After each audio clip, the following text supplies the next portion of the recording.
So WhatsApp guys, আজকের ভিডিওতে রয়েছে অনারের দুর্দান্ত একটি ফোন অনার 100 প্রো। নামে তো প্রো আছে, কিন্তু কথা হলো ফোনটি কি আসলেই প্রো? হ্যাঁ, এটা অবশ্য আমরা জানতেই পারবো। এই ভিডিওতে মূলত ফোনটির প্রাইস কেমন পড়তে পারে, সেই সাথে এটার ক্যামেরা বা এর পারফরমেন্স সবকিছু জানতে পারবেন আজকের এই ভিডিওতে। আর আপনিও হয়তো এই স্মার্টফোন সম্পর্কে জানতে আগ্রহী, তাহলে চলুন শুরু করি আজকের ভিডিওটি।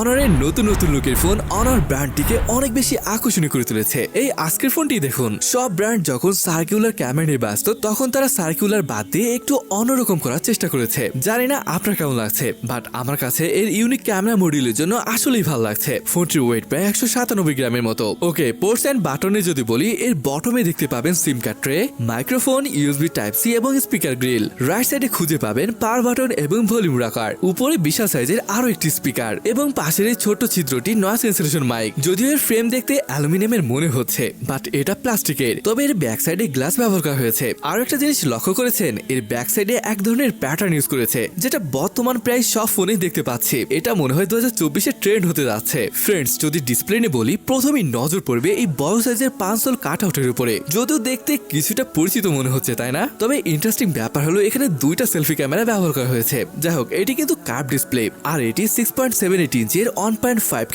OLED ডিসপ্লে, যেখানে পাচ্ছেন 120 হার্জের ফাস্ট রিফ্রেশ রেট, 3840 হার্জের PWM ডিমিং এবং 2600 নিটসের পিক ব্রাইটনেস। 3840 হার্জের PWM ডিমিং, যেটা আপনার চোখের ক্ষতি থেকে বাঁচাবে। আপনি এর বেজেলকে দেখতে পাচ্ছেন, অনেক পাতলা করা হয়েছে কিন্তু। আচ্ছা, এখানে ডিসপ্লে তো অসম পাচ্ছি, তাই না? আসুন এবার স্পেসিফিকেশন সম্পর্কে কথা বলি। এখানে ব্যবহার করা হয়েছে Qualcomm Snapdragon 8 Gen 2K, যেখানে র্যাম থাকবে সর্বনিম্ন 12 GB এবং সর্বোচ্চ 16 GB পর্যন্ত।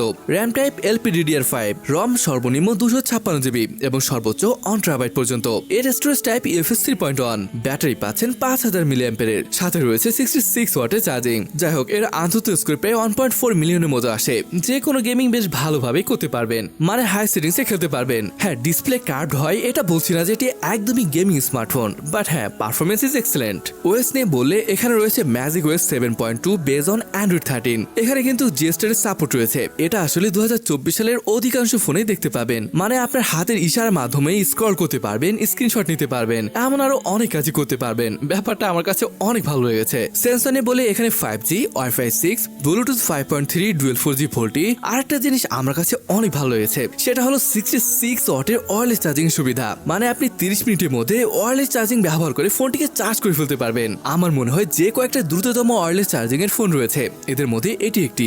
গাইস, মাল্টিমিডিয়ার ক্ষেত্রে এটি এক অসাম ফোন হতে পারে। বিউটিফুল এক ডিসপ্লে, আর জানেনই অনার ডিসপ্লে অসাধারণ হয়, এটিও তার ব্যতিক্রম নয়। এছাড়া এখানে রয়েছে স্টিরিও স্পিকার সেটআপ, যেটা বেশ লাউডও। মোট কথা হলো মাল্টিমিডিয়ার ক্ষেত্রে একদম পারফেক্ট একটা ফোন। অলরাইট গাইস, এবার আসুন ক্যামেরা সম্পর্কে কথা বলি। ফোনটির রিয়ার প্যানেলে রয়েছে ট্রিপল ক্যামেরা সেটআপ, যার মেইন সেন্সর হিসেবে থাকবে 50 মেগাপিক্সেলের IMX 906 সেন্সর। সেকেন্ড ক্যামেরাটি 12 মেগাপিক্সেলের আলট্রা ওয়াইড এবং 32 মেগাপিক্সেলের একটি টেলিফোটো লেন্স। আর এই টেলিফোটো লেন্সে 2.5x অপটিক্যাল জুম সাপোর্ট করে। হ্যাঁ, নর্মাল কন্ডিশনে বেশ ভালোই ছবি পাওয়া যায়, তবে এজ ডিটেকশন এবং HDR এর ডায়নামিক রেঞ্জ খুব বেশি যে ভালো সেটা বলতে পারছি না।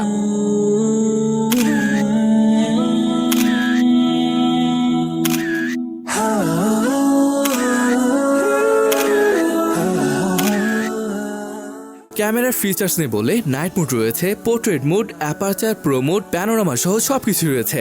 দেখুন, ফোনটির বেস ভ্যারিয়েন্টের প্রাইস রাখা হয়েছে 3399 ইউয়ান, যেটা কনভার্ট করলে 60,000-এর উপরে পড়ে। দেশে আনার পর প্রাইসটা আরো বেশি পড়বে। আর এরকম প্রাইসে স্ন্যাপড্রাগন 8 Gen 2 রয়েছে, যেটা অনেকের কাছে ভালো লাগবে না। হ্যাঁ, প্রাইসটা একটু বেশি মনে হতে পারে, তবে ওভারঅল যদি দেখেন ফোনটি আউটস্ট্যান্ডিং ছিল। তবে এখানে কথা হলো ফোনটি আসলে আপনার কাছে কেমন লেগেছে, আপনার মতামত কমেন্ট করে জানাতে পারেন। আর আজকের ভিডিওটি এখানে শেষ করছি, দেখা হবে পরের ভিডিওতে।